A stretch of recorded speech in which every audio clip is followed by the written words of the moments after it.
초콜릿은 달콤해 달콤해 달콤해 오렌지는 상큼해 상큼해 상큼해. Hi guys, it's me, Kimi.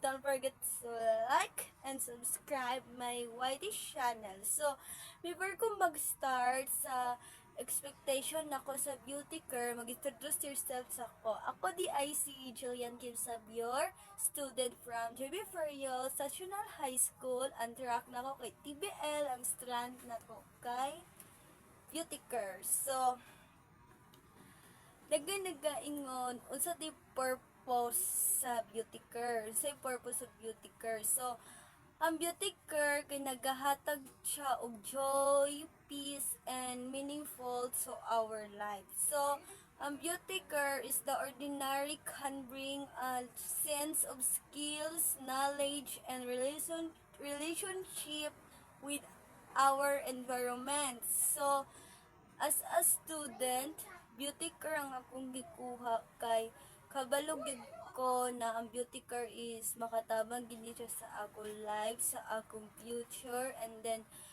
labi na akong naa kay NC2, makatrabaho na ka, maka-work na ka, and then makatabang na pud ka sa imuhang pamilya. And then kulba gid siya kay labi na karon na dili pa kay mi howdes, dili pa kami howd, pero kabalog gid mi moabot sa point na ma-learn gid na mo siya kay ginatudlo man sa mo step by step, so maka-learn gyapon mi. So as a beauty care kay nag-expect ko na daghan kog matun-an, daghan ko og makuha na mga skills na ma-apply na ko sa ako ang life and then sa others. And then sa beauty care nakaingon ko na the best po siya kay siyempre na in situ makatrabaho gid ka, and then tabang gid ka sa imuhang pamilya, and then sa imuhang mga kinahanglan sa kinabuhi. So